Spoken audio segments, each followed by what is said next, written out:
Përshëndetje, mirë se vini, flasim hapur në Durrës Lajm. Qyteti ynë kaq i bukur, mrekullueshëm, është edhe më i pasur nga setet njerëzore që jetojnë e rriten në të. Në Durrës ka art marcial korean, taekwondo, i sjell në Durrës për shumë vitesh tashmë nga Xhersi Kurti. Dhe jo vetëm turizëm aventuresk, një sipërmarrës i suksesshëm, kampion për të 15 herë radhësin në artet marcial taekwondo. E shumë gjëra të tjera. Xhersi Kurti, faleminderit që jeni flasim hapur. Bledar, falenderoj. Shumë faleminderit për prezantimin. Ti po i thoje dhe unë u të bëllova pak. Sa qenë gjithë të gjëra. Faleminderit për ftesën, është kënaqësia ime të vitë përgjigjem, edhe është kënaqësia ime që t'jem në këtë emision për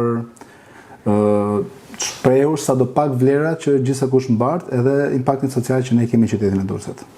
Xhersi, ti ke lindur në Tiranë dhe je rritur në Tiranë. Në Selvi Tiranës. Në Selvi Tiranës. Theksuar. Kjo është më e rëndësishme. Dhe bashkë ju Kurti, unë Kurti nuk kemi lidhje familjare, kështu që ta sqarojmë nepotizmin, mungesën e nepotizmit në këtë emision. Xhersi, taekwondo, unë personalisht si emër kam dëgjuar 4-5 vite më parë kur mësova që ju hapët kurset e taekwondos në Durrës. Dhe kam parë shumë fëmijë me atë uniformën e bardhë, me rripat verdh, gjysmë verdh, jeshil, dhe sigurisht që një tashmë që është rripi i zi, black belt, pra që është më i larti. Si erdhi taekwondoja te jeta juaj dhe në Durrës? Atëherë, unë u prezantova me sportin e taekwondos krejt rastësisht, një ekip u hap afër shtëpisë time dhe gjithmonë kanë qenë ato dëshira për para filmat me Van Damme dhe ka qenë dëshira për t'i kthyer në realitet, pra për t'i bërë të lagja midis shokëve. Edhe fakti që u hap afër lagjes, kisha shumë dëshirë të filloja, saqë kam qenë 3 muaj rresht duke këmbgul babit që më çon, dhe pas 3 muaj që mbush mendja. U prezantova me këtë si sport, më ngjiti, më pëlqeu shumë, më pëlqeu ekipi, më pëlqeu shumë trajneri, kam pasur fatin që kam bërë një servitim i trajnerit mrekullueshëm, si Leo Capri, që kanë nxjerrë shumë sportistë kampion. Edhe vula rrugës time në taekwondo ju vendos mbasi dola kampion për herë të parë. Pra kam qenë moshën 10 vjeç nëse nuk e bëva, po. Dhe dola kampion për herë të parë. Aty kampion kombëtar. Kampion kombëtar, po. Aty si themi më shënua fati im në sportin e taekwondos. Edhe mbas shumë vite praktik, stërvitje, pjesëmarrje në kampionate dhe kampionate të mëdha, saqë momentalisht janë kampionate top në botë. Dhe tërheqjes time nga sporti për shumë arsye. Pak kohë mbrapa mora vendimin që të hap një ekip taekwondo. Pra ishte dëshira që mos tisha më vetëm një produkt, por tisha fabrika që të krijoj produkte të reja. Dhe ka qenë dilema më e madhe që të hapja në Tiranë apo në Durrës. Por në atë kohë jeta ime kishte filluar të orientohej drejt Durrësit, pasi para filluar universitetin tek Aleksandër Mesiu, para filluar një punë. Ke mbaruar juridik? Kam mbaruar drejtësi juridike. Çfarë kthesa? Është me të vërtet, është kthesa e madhe. Edhe fillova edhe një punë në një kompani private, edhe e bëja çdo ditë vajtjare Tiranë-Durrës. Dhe fakti që kisha frikë se mos kapja trafik, se kapja të klasën në Tiranë, thash pra hap në Durrës edhe u vendosën në Durrës. U vendosën në Durrës. Më pas 15 vite radhësi ju shpallet kampion kombëtar në kam pasur një hapësirë, një pauzë, kam pasur një pauzë, kam qenë 9 vite kampion dhe pastaj kam pasur një pauzë 4 vjeçare dhe pastaj kam në 2012 konkurove për lojën olimpike të Londrës. Po, kam marrë pjesë në kualifikimet për lojën olimpike, London 2012, dhe në kualifikimet botërore që kanë qenë në Azerbajxhan dhe kualifikimet europiane që kanë qenë në Kazan të Rusisë. Në të dyja rastet kam qenë shumë pranë e kombëtarëve. 3 pikë më duket, diçka për 3 pikë. Po. Në të dy rastet kam qenë shumë pranë, domethënë, por fatkeqësisht nuk e kalova dot kualifikimin. Super arritje gjithsesi, super arritje. Po, edhe pa të qenë edhe mungesa e ftesës për të marrë pjesë në lojrat olimpike, pra ftesa që vjen nga Komiteti Olimpik Ndërkombëtar. Dhe fatkeqësisht Shqipëria akoma nuk ka një ftesë, pavarësisht se është vend zhvillim dhe po prodhon sportistë shumë të mirë. Dhe fatkeqësisht akoma nuk kemi një ftesë. Pra nëse nuk po marrim dot pjesë me kualifikim direkt, Po. Sepse kërkon logjistik dhe burime financiare të jashtëzakonshme, ti ke nevojë që në 4 vite pas Olimpiadës, sidomos 2 vitet e fundit, marrësh pjesë minimalisht në 2 deri në 3 turnamente në vit me sistemin e ri që është bërë për të kualifikuar në Olimpiadë. Taekwondoja është luftarak, pra sulmues apo mbrojtës? Sepse kam dëgjuar një herë kur kemi folur bashkë në këtë pjesën, ka të bëjë me disiplinën personale, si të ruash ekuilibrin njerëzor, mendjen, trupin, apo është luftarak, pra sulmon apo mbrohesh me taekwondo? Atëherë, taekwondo mbi të gjitha është një sport dhe mbetet brenda kornizave të sportit. Po. Dhe në një ndeshje ti ke nevojë që edhe të sulmosh pa të mbrohesh. Po. Pastaj çdo gjë që ti përfiton jashtë tapetit të taekwondos, e gjitha është është përfitim i tërthort që ti të vendosësh ekuilibrat. Pra, jashtë tapetit mbetet vetëm vetëmbrojtja. Pra, nëse situata aty të kërkon që të ruash veten tënde, ti sigurisht do ruash veten tënde. Kurse në tapet është edhe sulm, edhe kundërsulm. Po, sepse është sport në tapet. Po, është sport. Pastaj mbetet brenda kornizave të sportit. Çfarë përfiton ti jashtë asaj, pastaj është benefiti jote. Ka interes nga brezët e ri, nga fëmijët, nga adoleshentët? Ka një interes shtuar, kemi parë që për moshën 4 deri në 6 vjeç, interesi është rritur jashtëzakonisht shumë. Ne momentalisht saqë kemi arritur shëra parë që ne mbyllim regjistrimet në fillim të tetorit, sepse janë mbushur klasat plot dhe kemi pamundur të pasur orare të tjera. Pra, është fantastike. Dua të them për moshën 4 deri në 6 vjet, është iniciativa prindërve që kanë dëshirë të angazhojnë fëmijë me një sport, duke qenë se është sport indoor, ndryshe nga sportet tjera outdoor që ndikon shiu, dielli, klima, ftohti, se tani fillon dimri, ka një rritje të jashtëzakonshme. Kjo është shumë bukur. Por duke ditur dhe në epokën e tmerrshme për rritjen e fëmijëve përmes teknologjisë, që janë vetë izoluar gjithkohës këtu, taekwondoja është një alternativë e zakonshme, sikurse shumë sporte, por veçanti dhe kjo sepse të mëson dhe disiplina të tjera njerëzore, siç ti the. Po ndërkohë taekwondon dhe si sport, ju keni ndërmarrë për pos kurseve, e keni kthyer edhe në sipërmarrje, Focus SHPK. Focus Trading SHPK. Focus Trading SHPK është kompania e parë në Shqipëri që prodhon pajisje për taekwondo. Nuk janë made in AVE, ne prodhojmë kin, kemi një kontratë me një kompani më të mëdha që prodhojnë pajisje për sportin e taekwondos. Edhe kemi krijuar brandin e parë shqiptar, që quhet Focus. Edhe kompania quhet Focus Trading SHPK, që bën importin e këtyre, dizajni është komplet i joni, testet.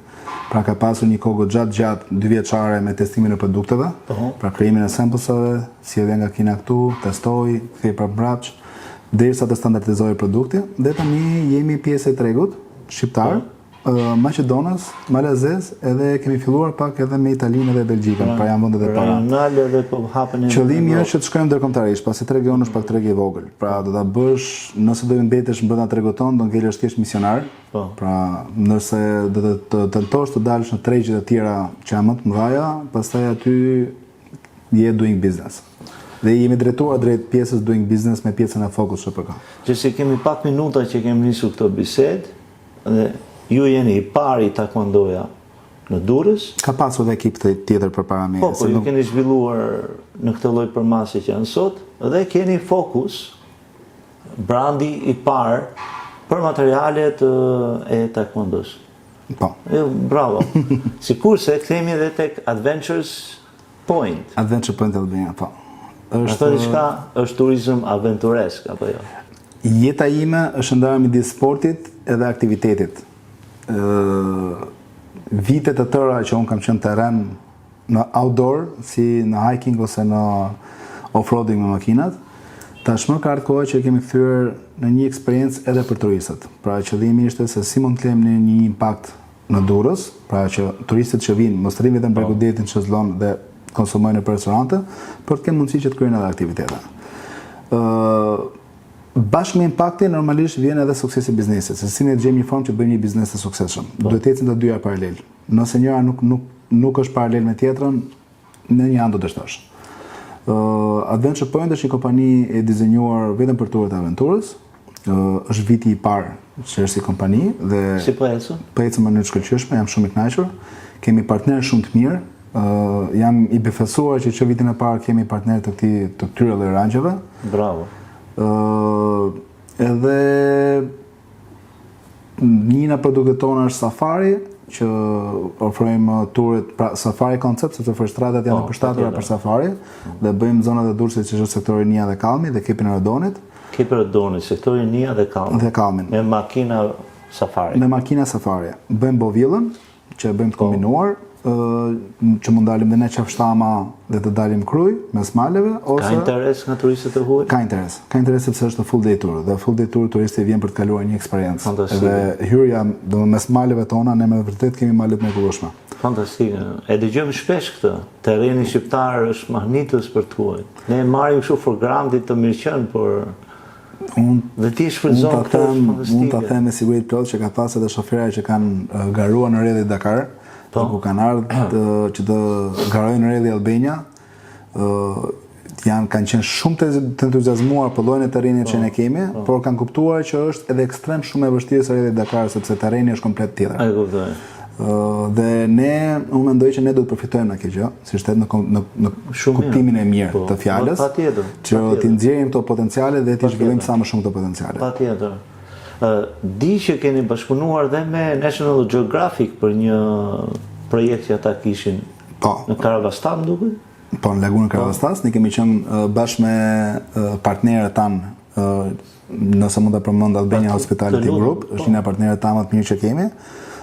Kemi arritur t'i ofrojmë logjistikën dhe eksperiencën për birdwatching në lagunën Karavastas edhe në Divjak. Është një bashkëpunim shumë i ngushtë me këtë kompani DMC dhe kemi arritur t'i japim një eksperiencë shumë të mirë National Geographic, 2 herë, në 2 ture, dhe shpresojmë që ky të jetë dhe një bashkëpunim në vazhdimsi. Absolutisht, National Geographic është emër i madh në botë. Është CV. Është një CV vërtet. Jashtëzakonisht, edhe komplimente. Qësi, e gjithë këtë dinamik sportive, turizme aventuresk, si përmarrje, për një djalë në moshën tuaj 31 vjeç. 31 vjeç.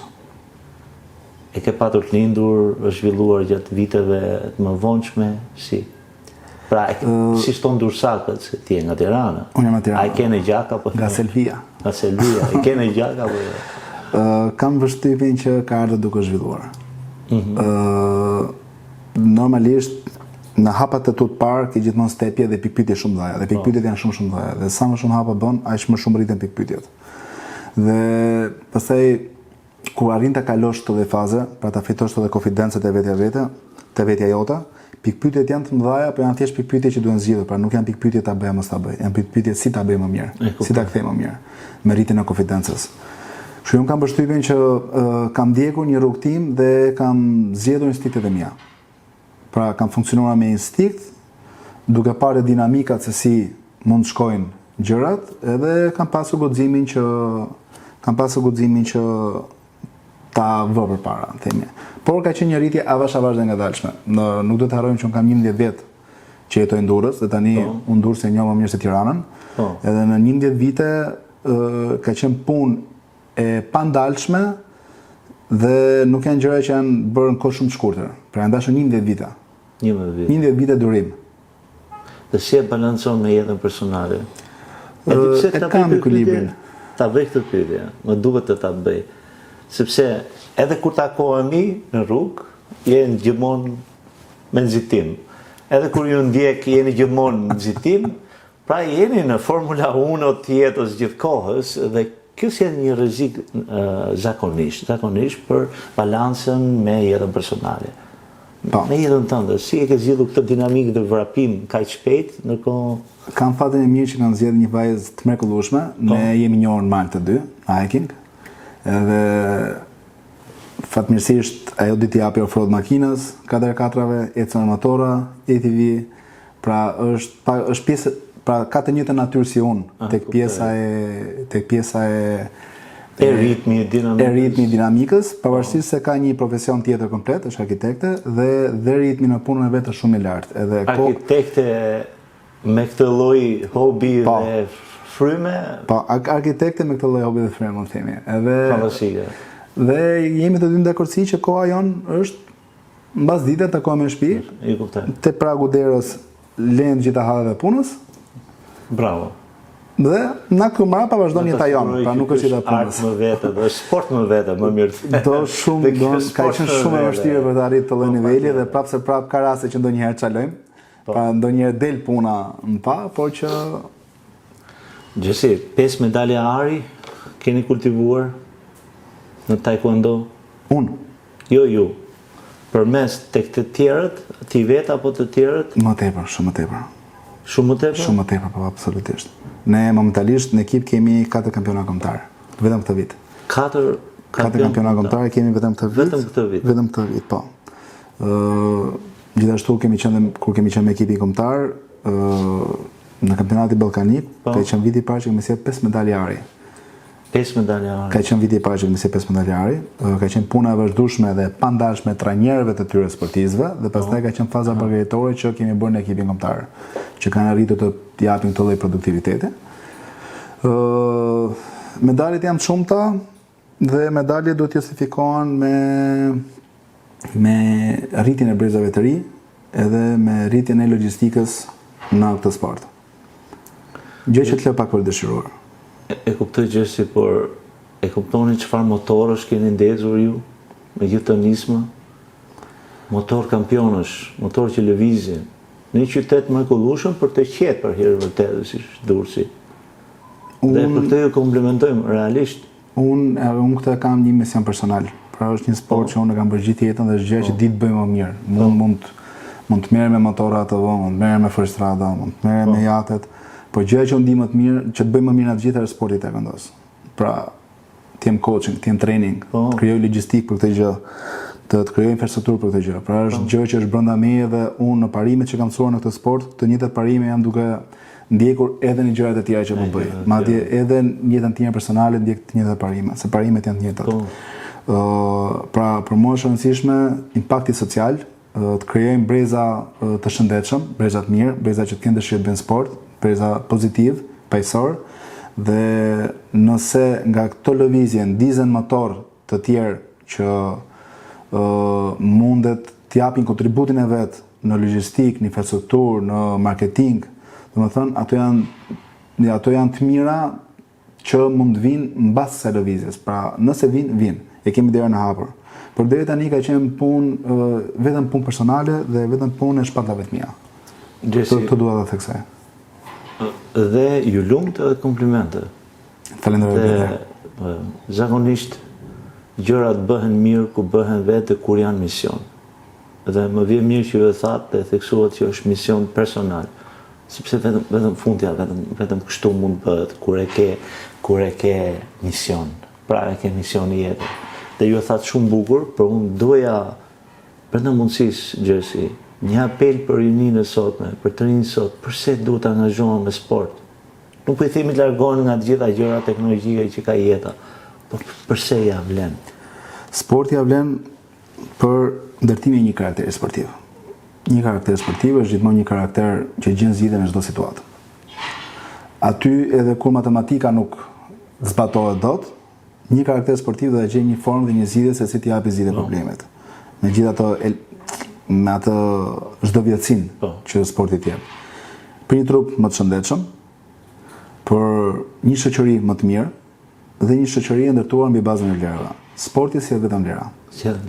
Sporti, arti, kultura janë vlerë. Pra sot sportistët, artistët dhe gjithë ata që merren me kulturë, me trashëgimin kulturore, janë ambasadorët tanë nëpër botë për treguar vlerat që ne kemi në të gjithë botën. Dhe ne duhet të jemi krenarë për këtë gjë. Ajo që suportuesit ose strukturat mbështetëse të sportit duhet bëjnë janë të krijojnë logjistikën dhe strukturën e duhur që këto vlera të shtohen. Të shtohen. Është kapaciteti. Ka njerëz me të vërtetë që duan të punojnë në këtë drejtim, pra që janë pasionuar për të punuar në këtë drejtim. Dhe gjë e rëndësishme është të krijojmë breza të ri që na zëvendësojnë na. Dhe ky është një mision vetë pastaj. Të arrish të edukosh, pra jo më të bësh sport, por të edukosh se si të fusin të rinë në sport.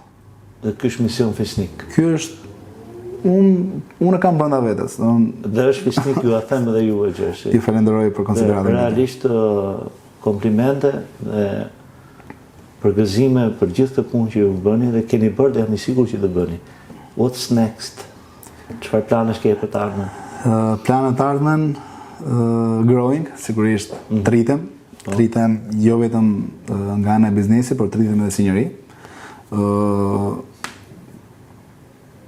Tashmë së fundmi përshohim planet se si na mund zgjerohemi si kompani dhe kjo është pjesa më e vështirë, bësh një analizë se ku ti duhet zgjerohesh edhe si duhet zgjerohesh. Pra arrite e krijove, përqendron kënd, por hapi i zhvillimit është gjithmonë hapi më i vështirë, është hapi që një pjesë e njerëzve gabojnë. Dhe jam duke treguar shumë kujdes te kjo pjesë dhe po mundohem që të jem sa më objektiv dhe emocional në zgjedhjen e radhës. Jam i sigurt që do të dalësh me sukses, Gjersi.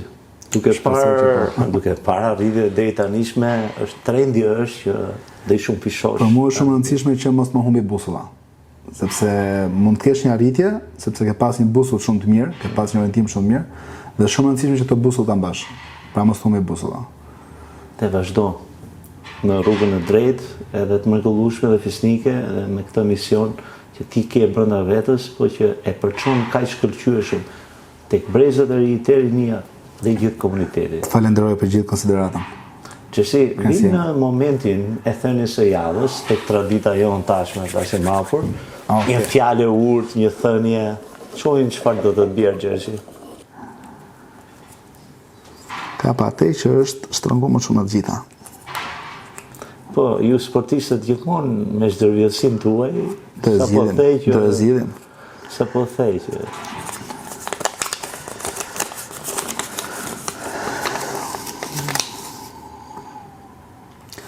njerëzit do të harrojnë se çfarë u the, por s'do harrojnë kurrë si i bëre të ndiheshin. Pra, ju tha diçka shumë saktë që po bën disa lëvizje dhe këto kthehen eko, dhe kthehen univers. Mund ta paralelizoj njëjtë gjë si biseda që kemi bërë sot bashkë, që ndoshta një muaj, 2 muaj, një vit më mbrapa ne do harrojmë çka kemi thënë, po ama do harrojmë kurrë emocionin që kjo bisedë na ka sjellë. Edhe sa herë që do shihemi në rrugë, pavarësisht se ne gjithmonë jemi takuar dhe gjithmonë kemi konsiderata dhe përshëndetjeme, sa herë që do shihemi në rrugë, pra ky emocion do jetë pjesë e vazhdueshme e marrëdhënies tonë. Absolutisht. Derisa të takohemi sërish dhe kur të na vini sërish në studio me gjëra të reja. Me kënaqësi më të madhe. Falenderoj shumë që ishim flasim hapur në Durrës Lajm dhe suksese më të tejshme. Kënaqësia është ime që ishe pjesë e emisionit Durrës Lajm. Suksese, sepse dhe iniciativa juaj është iniciativë për të përgëzuar. Është shumë e rëndësishme që të ketë mekanizma të fortë dhe mekanizme të saktë për promovimin e elementeve të ri që janë Durrës. Pra Durrësi ka edhe vlera. Dhe ju jeni një ndër ta. Ju falenderoj. Faleminderit që na ndoqët, ne u takofshim në episodin e radhës.